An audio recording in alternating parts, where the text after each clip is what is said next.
Hi, I'm Bob Herbert. Welcome to OpEd.tv.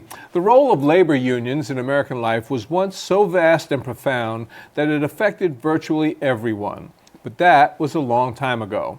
Labor's influence has declined to such a degree that it's fair to ask if unions have much relevance at all today. We'll try to find out from my guest, Richard Greenwald, a labor historian and co-editor of the book, Labor Rising. Professor Greenwald is also the Dean of the School of Humanities and Social Sciences at Brooklyn College. Professor, thank you for coming in. Appreciate it. Thanks for having me. So, organized labor, if you go back to its heyday, I guess in the 1950s and 60s, was such an extremely powerful force in American life. And that, of course, has changed incredibly. Can you talk a bit about what it was like back in the days, what labor was like when it had so much influence? The period that you're talking about, the 50s and 60s, were a remarkable time for American workers. For the first time in U.S. history, a large segment of the working class, and I want to say it was just a segment, but it was a large segment, were able to reach what we would think of as middle class aspirations through collective bargaining, through the unions, through all the benefits that they were able to achieve. You had pension systems, healthcare benefits. You had the ability to buy a house, send your children to college. But you also had a culture, I think, a political culture and a social network where the labor unions were actively involved in the civic life of their communities. Right. So when you look at the larger unions like the United Auto Workers or the International Ladies Garment Workers Union, they had summer camps, they had recreation centers, they had healthcare networks, they ran educational programs, they had relationships with training programs. So many workers could spend the social part of their life in the community, in the working class community, tied to their union. They saw the union as having value. And because they were, we're talking about large numbers of workers concentrated in certain key urban areas in particular, they had voting clout. Right. So when the unions endorsed a candidate, they were able to deliver the vote. Right? When I was growing up, I remember hearing stories about the phone banks of certain unions, right, and how critical 1199 or DC 37 was to get the vote out for certain candidates. You don't hear that anymore. Right, and you don't see the cultural connection, the social connection of unions. I think that seems to be lost. Right. You wrote that at its height, labor unions were a social movement that gave them a moral force and a soul. Now that's pretty lofty rhetoric for what was at base an economic function. So talk a little bit about what you meant by that. When unions were at their height, and I think when they were having the largest impact, they began to speak for beyond just their membership. So they weren't just looking at the mine workers or the garment workers or the auto workers. They began to speak for the larger working class. So if you look at some of the legislation they advocated, whether it was Social Security or fair housing or the Fair Labor Standards Act, these were pieces of legislation that had national reach that went beyond the union members. In fact, in many ways, the unions already had those things. So this was for the working class beyond them. They also were embedded within communities. So they were, involved, sometimes pushed, kicking and screaming to be involved in various social justice efforts. So the civil rights movement. Right. Many unions gave lip service to the civil rights movement, but over time they were pushed to take a stand. The anti-war movement, for instance, leaders felt as if they needed to take a stand because membership pushed them. And they had a platform. They had the membership, they had access to the media, they had the financial resources and institutional structures, so they could speak. to these larger issues. I think about the historic March on Washington in 1963. Could you talk a little bit about labor's role in that, which people tend to forget? That was, it wasn't just a civil rights march. It was a march, I believe they called it a march for jobs and justice. That's right. So the labor movement was involved in that, in support, providing resources, providing buses, bringing members in, providing strategy. In some ways, junior partners, maybe they thought of themselves as more, but let's be honest, but they were involved. They were on the planning committee. Walter Reuther had been, part of that effort in the United Auto Workers. So, they had, their own conflicts. They had a union that was divided on issues of race. They took national stances that some of their locals were not in favor of, and they had to bring their membership along and educate their membership. But they seemed, at least at that time, they seemed willing to be involved in that dialogue and willing to take the risk of entering into the larger fray to have a larger social impact. Talk a little bit about the percentages of workers who belong to unions in its heyday, during its heyday, compared to now. We have this image, I think, of a rosy time in the 1950s where the majority of workers were organized. That's not the case. Right. No. It never hit 50%. It was never, more than 35 or 30 to 38%. But that's a large percentage. Of workers. When you look in the 50s and 60s, you see the beginnings of public employees entering in, right. And so that held that number. But pretty quickly that diminishes when you see the deindustrialization beginning, when you see the assault on public sector unions beginning, the layoffs in cities and states, and that diminishes the numbers. Right now, we're at a very, if you take public employees out of the mix, you're talking a very small number. I mean, it's probably 6 to 7% of the population. With public employees, it's 15 or 16. In a broad sense, what happened? When did the size and the influence of labor begin to diminish, and did that accelerate at a certain period? I mean, you can look at the demographic shift in the numbers. The heyday really was the mid-1960s. Right? The economic downturn of the early 1970s led to the beginning of what we would think of as deindustrialization, the Rust Belt effect, the laying off or the stalling of employment in large sectors of the economy, steel, auto, those big employers, particularly in the Midwest and in the Northeast. That begins to, you see that really take hold, and unions became much more, focused on defensive activities, right? To hold on to what they had, that accelerates through the 1970s and 1980s. You have a government, Ronald Reagan's administration, which turns its back on labor unions in a way that the Eisenhower administration and other Republican administration never would have done. You have politically, unions become scapegoats for all of the economic woes. Corporations were able to blame unions for the high cost of production, for the high cost of American goods, playing consumers versus union members, not necessarily seeing this as a united effort.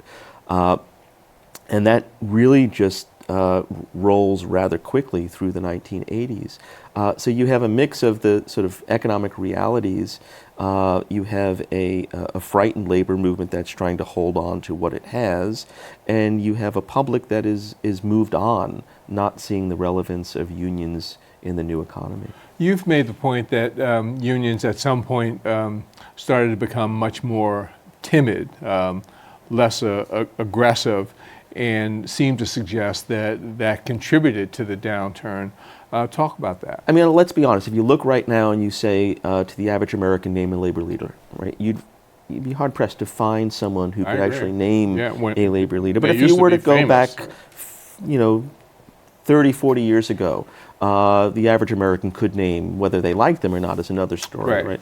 right? But you don't have that now, and I think part of that is that the unions became much more isolated, much more connected to inner workings of the Democratic Party, trying to hold on to some grasp of a relationship with one of the larger political parties. Losing that at the same time, they lost their ability to speak beyond their narrow interests.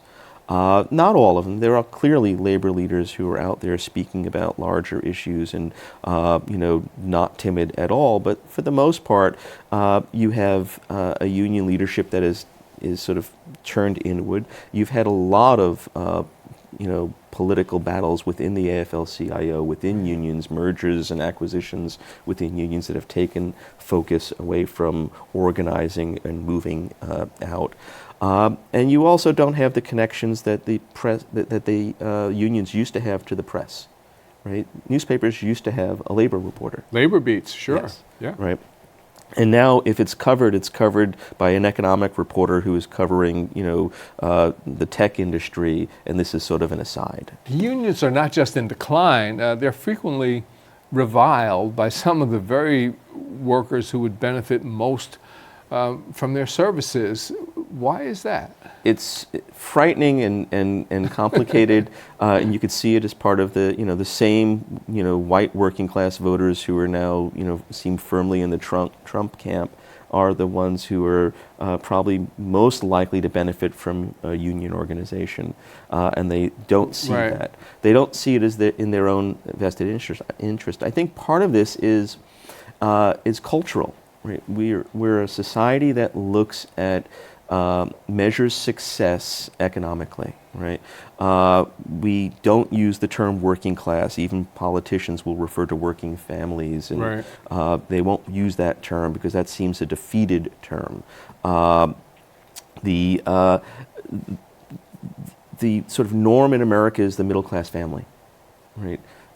So politicians, labor leaders have skewed towards what they see as a positive landscape of middle-class values, of middle-class income, of family income, ignoring the vast majority of workers who don't fit that sort of understanding. Right? Most of the workers in this country are not white working-class workers, right? And most of those who are in unions aren't white working-class workers. The typical union member is a person of color, and probably at this point more heavily moving towards female. When unions are doing well, they very often have an effect that's beyond their own membership. I'm talking about, for example, wages. If unions get increases, negotiate increases in wages, it tends to lift the wages of other workers. If unions get certain benefits, those benefits tend to be applied to workers outside the unions. Why is that, and does that effect still happen? Well, I think it does. I think one looks at the Fight for 15 Yeah. as a perfect example, right? That comes out of the SEIU campaign, although the press, for the most part, doesn't connect that as part of a labor effort. Is that a failure of unions to do good media outreach? Because I thought that the union should get much more coverage in that effort. I think the folks who are organizing it on the ground are so concentrated on organizing on the ground, and there's not a receptiveness in the press, in the general public. What they were able to connect to, and I think which is what a benefit to them, is that raising the minimum wage is good for the country as a whole. It raises that minimum level. It allows for more incomes to be given to those who need it, who will spend it more, and it's a trickle up economy. And I think that's sort of been demonstrated as important. The challenge is, how do you get the folks who don't see unions as valuable to recognize this is in fact a union issue, and that it doesn't happen by itself, right? You're not going to get big chain stores or fast food stores to increase minimum wage on their own. right? You need to be able to Right. make that connection. And you have to do it collectively. Yeah. I mean, you need a group. One Yeah. worker can't go in and demand anything. And I think one of the reasons you see the decline in sort of the position of unions in society is that jobs used to be concentrated and visible. You'd see the big factory. Right. Everyone knew that there were 4,000 or 5,000 people in that building. Now work is so disconnected, right? We're working in smaller settings. We're working in shifts. We're not working as we used to, and it's in some ways hidden. Right? I don't see a dialogue Right. in the country about work itself. And when we do have that dialogue, it's always about being an entrepreneur or being entrepreneurial. Right. The freelancer will be your own boss kind of language, not necessarily seeing folks as being workers. So many workers need representation of some kind or another because it's low wage work in many cases. It's contingent work. It's work that does not have, in most cases, benefits, paid vacations, health coverage, forget about pensions. So these workers could benefit mightily from a union, but they are scattered. They're not like, as you point out, in some big plant. Is there a way for unions to make hay in that kind of environment, do you think? I think there is, but one of the things that's missing that existed in the past was a willingness to assume responsibility by the public, right? A sense that all the risks, all the economic risks of society should not be put on the shoulders of those who are most vulnerable. Even Republican administrations in the 50s and 60s recognized that and raised the minimum wages and increased benefits Right. for various programs and federal spending programs. All right. Today we look at those things as a society as moments of failure, right? Where we don't see political officials in state, even those who call themselves liberal, willing to step up and take responsibility or voice responsibility on behalf of a public for aiding those who need it. And the unions need something like that. I mean, they had that in the past. They helped create the New Deal, but they needed that legislative connection to install some of that in code, in legislation. Right. You've said that both major parties have effectively turned their back on workers. Why have they done that, and how have they managed to get away with that, since most people have to work for a living? I think they've been allowed to do it, and in just looking at the debate, the first presidential debate, is the only discussion about workers' issues really is the creation of more jobs, not better jobs Right. necessarily. Or better working and conditions. no conditions are not even on the table, for a conversation. So I think part of that is the shift to a more neoconservative, ideology that distances policy from more deep involvement in social and economic matters on the local level. They're more interested. Politicians are more interested in trade policies, which Right. have a negative impact many ways Yep. on American workers. There's not an understanding of adding human rights or workers' rights to any of these. Trade That's deals, sort of an yeah. afterthought. That's part of it. And I think also, there's Americans are tone deaf. I don't think that union leaders have given up talking about these things, but they're talking, I think, to the wrong audiences, and I think they're talking in language that worked 25 years ago, and it doesn't seem to work at this point. Right. You mentioned the $15 minimum wage, the fight for increases in minimum wage. That has been one of the brighter spots on the worker front or the labor front. Why do you think it's been as successful as it has been, and can that be the cornerstone of something larger? I think it can, and I think that it has to be for unions to move into a more relevant place. they were able to tie a large moral issue and place the responsibility, in consumers. Right.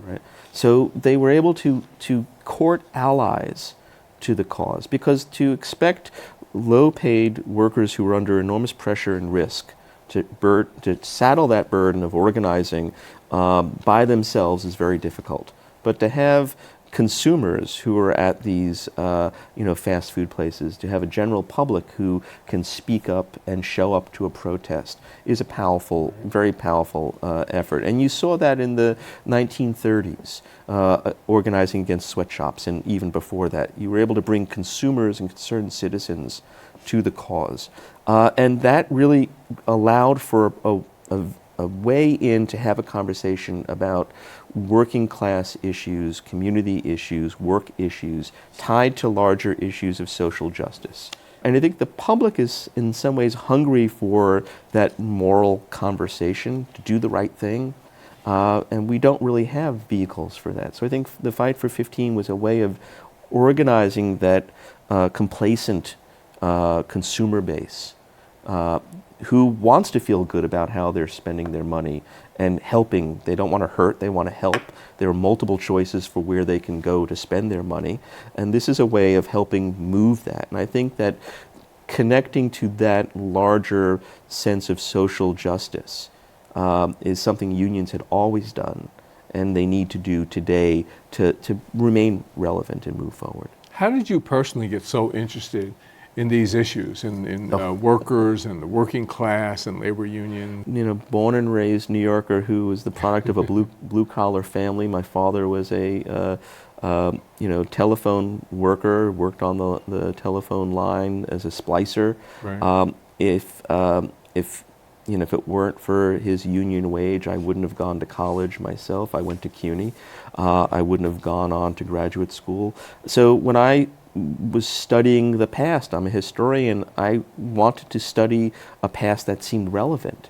There's too many books written about, dead presidents and, policy leaders and generals. I wanted to know how ordinary people, particularly people living in New York City, lived, how they contributed to their lives, and how they developed agency to move things forward. We've been talking about the struggles of labor and the struggles of workers in our last moment or so. Are you hopeful? Is there reason to be are there reasons to be optimistic? Yeah, I think the coffin has been closed on labor and labor unions so many times, right? And yet it doesn't die. And I think it doesn't die because the struggles are still worth fighting for. There are still working people who need justice, and they will find a way to organize themselves. And I think it's incumbent upon those of us who have a vehicle to help that message get out, to do so, but to not sort of interpret too heavily those movements, to let them speak for themselves. And I think that's the challenge labor unions are having right now. You have lots of organization amongst working class communities. They're not in unions necessarily, so unions need to find those partnerships and to work with those organizations. And many of them aren't traditional leader type style organizations. They're community based. There's much more flux and flow within those movements. But that's where the community is speaking, and I think that's where unions need to go. Richard Greenwald, thank you so much. I appreciate it. Thank you. It's been a pleasure. We'll be back in a moment with a final word.